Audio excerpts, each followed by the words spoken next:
오늘 함께해 주실 분들 소개해드리겠습니다. 정영희 시청자평가원, 민주사회를 위한 변호사 모임 미디어 언론위원회 이강혁 변호사, 그리고 신웅진 YTN 시청자센터 에디터 나와주셨습니다. 안녕하세요. 안녕하세요. 네, 안녕하세요. 네, 이번 주에는 대선을 앞둔 상황에서 최근 YTN 보도 가운데 빈도수가 높았던 여론조사 보도에 관해서 살펴보는 시간 준비했습니다.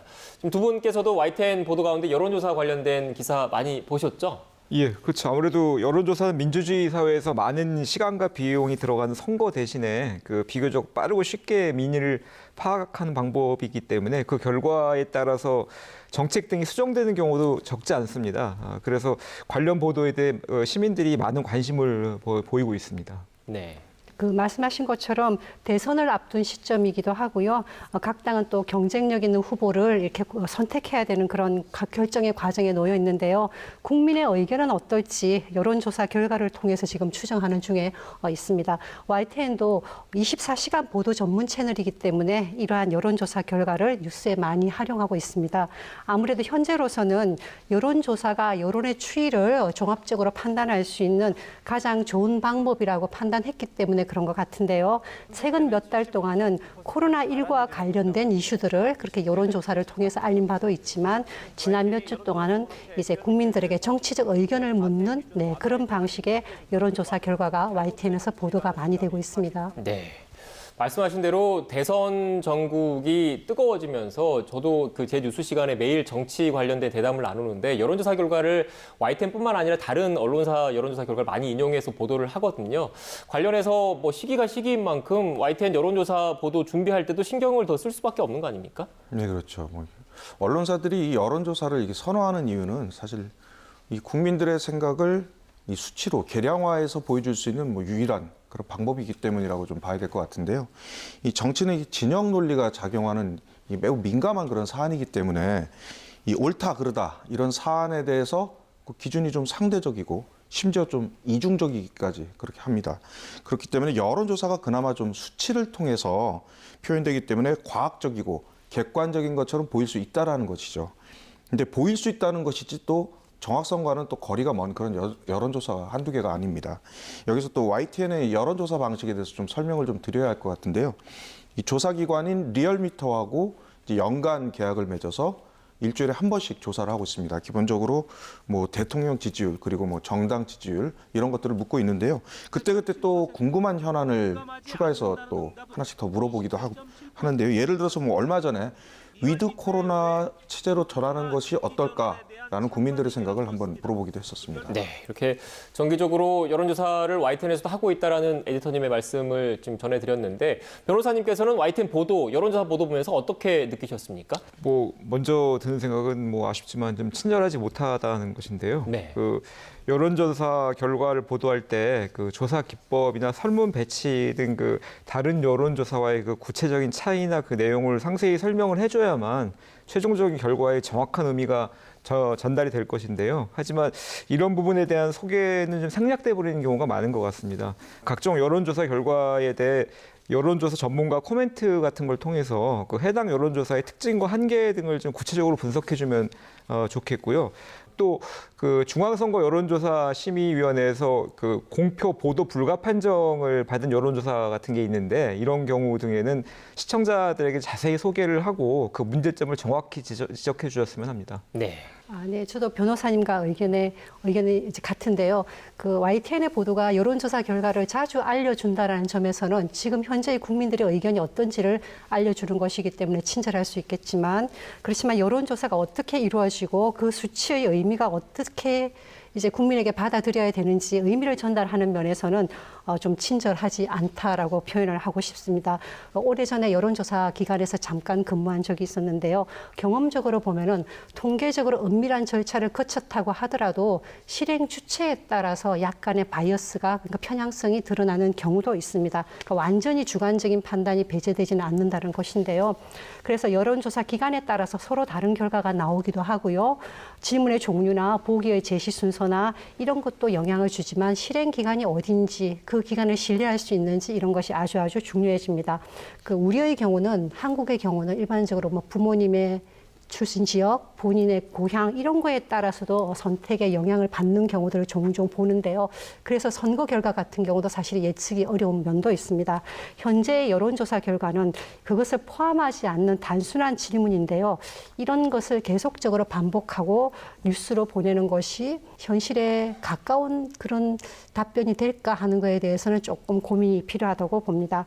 네, 지금 말씀하신 대로 저도 여론조사 전문가분들한테 얘기를 들어보니까 조사 기관이나 기간, 조사 문항, 응답률 등에 따라서 결과가 좀 달라질 수 있다고 하더라고요. 그래서 특정 수치보다는 전반적인 추이, 경향성을 살펴봐야 한다라고 지적을 하시던데 평가님 말씀하신 대로 일단 뭐 조사 방법에 따라서 여러 결과가 달라질 수 있기 때문에 그런 부분도 친절하게 좀 설명을 해줄 필요가 있는 것 같습니다. 네, 두 분 지적 뭐 동의하고요. 뭐 굳이 제가 좀 해명을 좀 하자면 이 조사 결과와 더불어서 좀 질문을 좀 자세하게 좀 들여다봐달라라는 그런 부탁을 좀 드리고 싶습니다. 여기에 이제 여론조사 배경 그리고 취지가 이제 녹아 있거든요. 근데 보통 그 결과에 이제 우리가 보통 방점이 이제 찍혀 있기 때문에 이 질문은 그냥 훑고 그냥 지나가게 되는 경우가 많습니다. 이 한정된 또 보도 시간 그리고 지면 때문에 뭐 제약이 있다라고 일단 좀 변명을 좀 드리고 싶고요. 사실 또 악마는 또 디테일에 숨어 있다고 그러지 않습니까? 이 조사기관마다 다 비슷한 질문을 하는 것 같아도 이 묘한 뉘앙스의 그런 차이가 좀 숨어 있고요. 또 그래서 결과가 차이가 나게 되는데 이런 여런저런 방식의 차이 때문에 YTN의 조사 결과는 다른 곳과 다르다. 뭐 이런 종합적인 분석을 좀 해주면서 좀 더 친절하게 설명하는 게 사실 맞습니다. 그런데 그런 점을 또 매주 조사가 나올 때마다 그 설명을 계속 반복해서 설명해 드린 것도 어떻게 보면 좀 중복적인 좀 낭비 같은 그런 생각도 좀 들고요. 그래도 뭐 주기적으로 배경과 이유에 대해서는 좀 시간이 들더라도 좀 더 친절하게 반복적으로 설명을 좀 해달라고 뉴스 진행 부서에 그렇게 전달하도록 하겠습니다. 네, 저도 친절한 보도를 위해서 좀 더 노력을 해야 될 것 같고 변호사님, YTN 여론조사 보도가 어떤 방향으로 개선되는 게 좋을까요?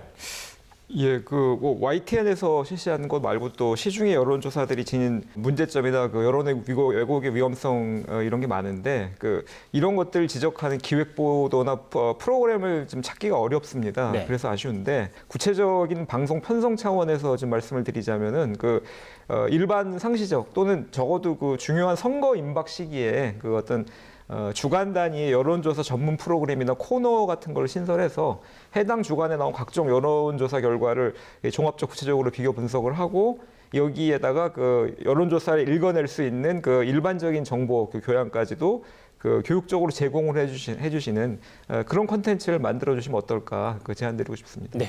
네, 맞습니다. 변호사님 말씀이 맞는데요. 앞에서 말씀드린 여러 가지 단점에도 불구하고 현재 상황에서는 좀 어떻게 보면 전체적으로 여론이 어떤지를 예측할 수 있는 유일한 수단이 여론조사이기 때문에 많이 활용을 하는데요. 그런 경우에 이제 언론의 보도가 좀 신중해야 될 필요가 있습니다. 그렇게 신중하게 보도하기 위한 그런 하나의 방법으로 선택할 수 있는 것이 복수의 여론조사 결과를 사용하는 것인데요. 사실상 YTN의 현재의 보도를 보면은 그 여러 개의 여론조사 결과를 사용한다고 보여지지는 않습니다. 그래서 만약에 가능하시다면 하나의 여론조사 기관에 몰입하지 마시고 조금 여러 개를 사용해 주는 것이 어떨까라는 생각이 들었고요. 또한 연령별로 고르게 표집해서 집단 안의 집단들이 어떤 성향을 보이는지를 파악을 해서 종합적으로 판단하는 그런 세심함이 좀 필요하다고 생각이 듭니다. 네. 전문적이고 심층적인 코너 신설 그리고 복수의 여론조사 결과 등을 좀 비교 분석했으면 좋겠다 이런 취지의 말씀을 해주셨는데 에디터님께서는 어떻게 보십니까? 두 분 제안 유념하고요. 사실 획기적으로 이렇게 바꿔보겠다라고 이렇게 장담하기는 좀 어렵습니다. 왜냐하면 다른 방송사들도 다 열심히 노력을 하고 있는데 그런 프로그램은 사실 현존하지 않고 있으니까요. YTN은 현재 가능한 모든 여론조사를 뉴스에 반영을 하고는 있습니다. 또 YTN의 조사 결과가 절대적으로 옳다 이렇게 고집하고 있지도 않고요. 이 각각의 언론사가 이 발표하는 추이를 살펴보면 이 다 제각각의 흐름이 있는데 이것 역시 저희가 매주 A 언론사의 흐름은 이렇고 B 언론사의 흐름은 이렇고 이렇게 설명드리는 것은 사실 너무 시간이 많이 들기 때문에 지금 그렇게 못했는데 변호사님께서 말씀해 주신 것처럼 위클리 프로그램이나 이런 것을 통해서 소화한 다음에 좀 자세하게 설명할 수 있지 않을까 제안을 제가 보도국에 해보겠습니다. 네. 일단 결국 근본적인 질문은 그것인 것 같아요. 일단 여론조사 수치가 과연 민심을 정확하게 반영하고 있는가에 대한 근본적인 의문이 드는 것 같은데 평가원님께서는 또 여론조사 관련 기관에서 근무를 하신 적도 있으니까 참신한 방법이 있을까요? 사실 그 말씀은 정말로 어려운 질문이고 모든 예측을 하고 싶어하는 모든 사람들의 공통된 질문이긴 한데요. 정답은 사실은 없습니다. 네. 지금 현재는 시청자 게시판이나 아니면 뉴스 댓글, SNS 등 유권자들의 의견을 들을 수 있는 통로는 굉장히 많이 열려 있는 것이 사실입니다. 하지만 각 채널을 통해서 들어오는 그런 민심이 전체를 대표한다고 할 수는 없는데요. 왜냐하면 각 채널을 이용하는 사람들은 그 내부에서는 유사성이 있겠지만 그 바깥의 다른 채널과는 완전히 사용자가 서로 다르기 때문입니다. 그래서 접근하는 통로 자체가 이미 구역화되어 있는데요. 예를 들면 저는 몇 년 전에 한 언론사 홈페이지에서 실시하는 여론조사에 참여한 적이 있었는데 이러한 설문 결과들을 해석할 때 주의해야 되는 점이 이미 어떤 접근자 자체가 편향성이 들어가 있기 때문에 보수는 보수 신문에 아니면 진보는 또 진보 신문에 노출되어서 각각 설문에 응하기 때문에 어떤 경우에는 설문의 결과가 실제보다 과대 해석되거나 아니면 가소 해석될 가능성이 훨씬 큽니다. 그래서 여론의 추이나 아니면 민심을 확인할 차선책은 의외로 단순한데요. 여러 개의 채널을 꼼꼼히 확인해서 20대의 의견은 20대가 주로 사용하는 미디어에서 40대는 40대의 의견이 주로 많이 노출되는 그런 채널을 통해서 이렇게 통합적으로 이렇게 분석하는 방법인데요. 한마디로 요약하면은 기자님들이 품을 많이 들여야 된다라는 그런 결과이기 때문에 사실상 현실적으로는 어려움이 있는 건 사실입니다. 네. 예, 평가원님 말씀처럼 뭐 정말 딱 떨어지는 대안이라는 것은 찾기 어려운 것 같고요. 하지만 조금이라도 좀 진실에 좀 접근을 해본다는 민의의 진실을 파악하는 데 좀 접근해 본다는 의미에서 조금 그 생각을 해본다면 이미 일부 매체들이 좀 시도를 해온 바와 같이 그 조사 대상을 고정시키고 동일 질문을 반복해서 이제 제공을 하는 그 패널 조사를 한다든가 또 재반 그 여러 그 시중 여러 기관에서 한 여론조사 결과를 모아가지고 지지율 등의 전체적인 변화 추세를 보여주는 어떤 일종의 종합 지수를 개발해서 소개하는 방안이라든가 또는 그 인터넷상의 키워드 언급량 등에 따른 빅데이터 분석을 활용하는 방안이라든가 이런 것들은 그래도 활용해 보는 게 좋지 않을까 싶은 생각입니다. 네. 일단 어떻게 보면 현실적으로 가장 정확한 방법은 모든 국민을 대상으로 여론을 물어보는 게 가장 정확한 방법일 텐데 그게 뭐 비용 문제라든지 현실적으로 어렵지 않습니까? 그래서 세대별, 지역별 어떻게 정확한 표본을 뽑아내고 또 정확한 방법을 통해서 가중치를 부여하고 여론조사 결과를 뽑아내는지가 좀 중요한 문제일 것 같은데 어떻게 보십니까? 이게 참 어렵습니다. 이게 YTN은 전체적인 이 조사 결과 외에 뭐 지역별, 성별, 연령별 이런 조사 결과를 다 하고 있습니다. 여론조사 심의위 홈페이지에 들어가서 보면 찾을 수 있는데 YTN은 그런 다 나눠서 조사를 하고 있기는 한데 크게 의미가 있다. 이 연령대에서 이렇게 차이가 난다. 이런 경우가 있을 때만 기사에서 저희가 언급을 하고 그러지 않은 경우는 특별한 변수가 없는 한은 그걸 언급하지 않고 있거든요. 그렇게 조사는 이제 다 하고 있다라고 이제 말씀드리고 싶고요. 여러 가지 그 계층이라든지 뭐 아니면 다른 회사의 조사라든지 뭐 이런 것들을 반영해서 가중치를 이제 부여해야 되는 문제가 굉장히 난제입니다, 사실은. 이 보정한다는 건데 각종 데이터를 다 모아도 이걸 어떻게 보정하는 것이냐라는 게 이제 문제가 돼 있거든요. 그걸 완벽하게 한다면 그 기관이 정말 뭐 모든 여론조사를 다 독식할 수 있겠죠. 그러나 뭐 최근 선거에서는 뭐 아시겠지만 방송사들이 꽤나 좀 곤혹스러워졌습니다. 투표가 끝나고 난 다음에 출구조사를 해도 뭐 누가 몇 %로 이긴다는 말을 못하고 몇 %에서 몇 % 사이를 득표할 거다라는 식으로 흔히 요즘에 많이 발표를 하지 않습니까? 뭐 이게 심지어는 오차 범위를 좀 벗어나는 그런 경우도 있고요. 그렇다 보니까 뭐 조사 방식은 계속 나날이 발달을 하고 있는데 사람들의 마음속을 짐작하기는 점점 더 어려워지는 그런 상황에 빠져 있다. 그렇기 때문에 여론조사 기관과 언론사들이 좀 어렵다라는 그런 좀 말씀을 드리고 싶습니다. 네, 어렵다는 말씀을 해주셨는데 민심이 왜곡돼서 표현되지 않도록 각별한 그 주의가 필요할 것 같고요. 저도 더 노력을 해야 될 것 같습니다. 오늘 나눈 대화 내용 정리하면서 마무리하겠습니다. 마지막으로 이것만은 꼭 명심할 수 있도록 평가원님께서 먼저 요약해 주시죠. 네. 여론조사 결과 발표는 미래를 만드는 하나의 지표로 활용될 수도 있다라고 말씀을 드리고 싶은데요. 여론조사 결과는 현재의 상황을 결과를 알려주기도 하지만 사실상은 미래의 선택에도 영향을 줍니다. 그래서 언론의 보도가 조금 더 꼼꼼하고 신중하기를 바라는 마음에서 그렇게 정리를 했습니다. 네. 다음으로 변호사님 한 줄 평 들어볼까요? 예, 여론조사를 조사하라.